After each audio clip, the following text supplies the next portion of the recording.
এই পর্যায়ে বক্তব্য নিয়ে আসছেন আমাদের মাঝি মনসুর কৌশল আহমদ। বিসমিল্লাহির রহমানির রহিম। আজকে আশারকান্দি ইউনিয়ন বিএনপি আয়োজিত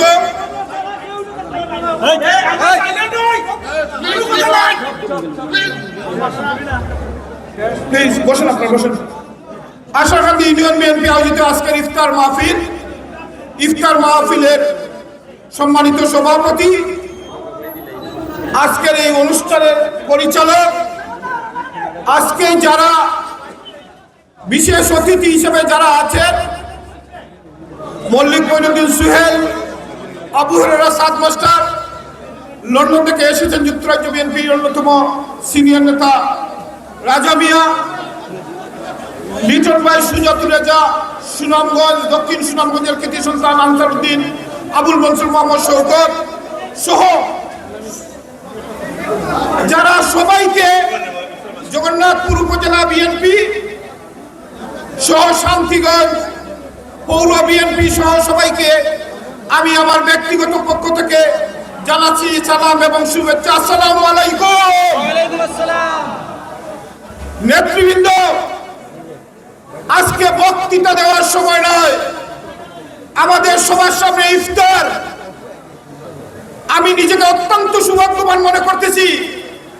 আজকে এই হাজার হাজার মুসল্লি নেতৃবৃন্দদেরকে নিয়ে এই আশারকান্দি ইউনিয়নের ইফতার মাহফিলে শরীক হতে পেরেছি বলে আমি নিজেকে খুব ধন্য মনে করছি।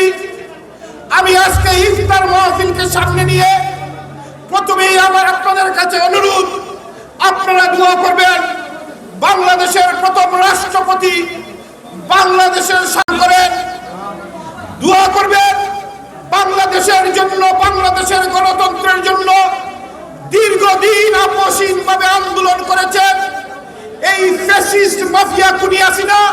তার চিকিৎসার সুযোগটুকু দেয় নাই, তারপরেও আমাদের মা বেগম খালেদা জিয়া আপোষ করেন নাই। মা বেগম খালেদা জিয়ার সুস্থতার জন্য আপনারা দুহাত তুলে আজকে ইফতারকে সামনে নিয়ে দোয়া করবেন। আল্লাহ রাব্বুল আলামিন মা বেগম খালেদা জিয়াকে সুস্থ করে দ্রুত সময়ের মধ্যে আমাদের মাঝে উপস্থিত হবেন ইনশাআল্লাহ। দোয়া করবেন এই ফ্যাসিস্ট মাফিয়া খুনি হাসিনা, যার বিরুদ্ধে মামলা শতাধিক মামলা দিয়েছিল, মিথ্যা মামলা দিয়েছিল, তার প্রমাণ হয়েছে তৃতীয় বিশ্বের সবচেয়ে জনপ্রিয় নেতা, বাংলাদেশের তৃণমূলের নেতা, বাংলাদেশের প্রত্যেকটি ইউনিয়ন পর্যায়ে থেকে সর্বস্তরের সব মানুষের সাথে যার সম্পর্ক, আপনার আমার প্রাণপ্রিয় নেতা, যার অপেক্ষায় বাংলাদেশ জাতীয়তাবাদী দলের ভারপ্রাপ্ত চেয়ারম্যান, বাংলাদেশের প্রাণ দেশ নায়ক তারেক রহমানের জন্য আপনারা দুহাত তুলে দোয়া করবেন যত তাড়াতাড়ি বাংলাদেশে এসে বাংলাদেশের গণতান্ত্রিক নির্বাচনে অংশগ্রহণ করে আগামী সরকারের প্রধানমন্ত্রী হবেন ইনশাআল্লাহ দেশ নায়ক তারেক রহমান। বন্ধুরা আমার, ইফতারের সময় হয়েছে, সময় বেশি বাকি নয়। শুধু আপনাদেরকে বলবো, আমরা প্রবাসে থাকলেও আপনাদের মন প্রাণ অন্তর সবসময় আমাদের এই বাংলাদেশে, এই আমাদের মাদারল্যান্ডে, আমাদের মাতৃভূমিতে পড়ে থাকতো। বন্ধুরা, যখন আপনারা এই মাফিয়া খুনি হাসিনা, এই ফ্যাসিস্টের বিরুদ্ধে আন্দোলন করতেন, তখন আপনারা হামলা খেতে হতো, মামলা খেতে হয়েছে, গুম হয়েছে, অনেক নির্যাতিত হয়েছিলেন। রাস্তায় আন্দোলন করা অসম্ভব হয়েছিল।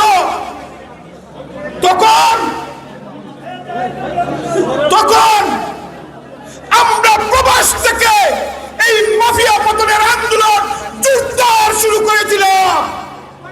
আমরা শুরু করার কারণে আমরা যারা প্রবাসীরা প্রবাস থেকে এই বাংলাদেশে মাফিয়া পতনের আন্দোলনের জন্য শুরু করেছিলাম, তখন কি হয়েছিল?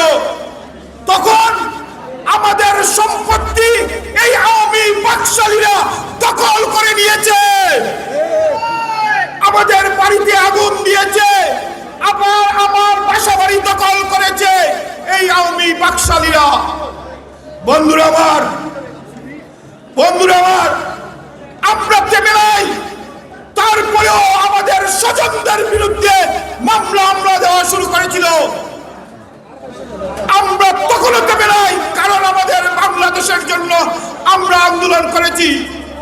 এখন বাংলাদেশের মানুষ যেভাবে অতি আগ্রহে একটি নির্বাচনের জন্য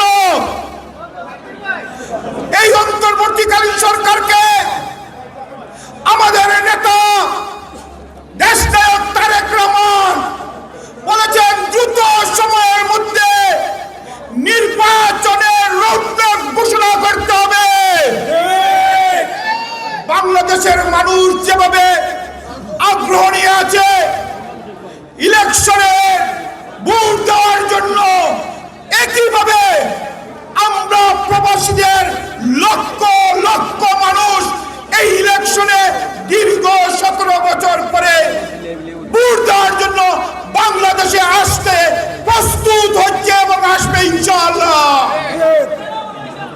আমরা আমার এখানে যারা আছে আমাদের প্রত্যেকের ফ্যামিলির ম্যাক্সিমাম অংশ আমরা যুক্তরাষ্ট্র সহ প্রবাসের বিভিন্ন জায়গায় আছেন। 17 বছর যারা আপনারা ভোট দিতে পারেন নাই,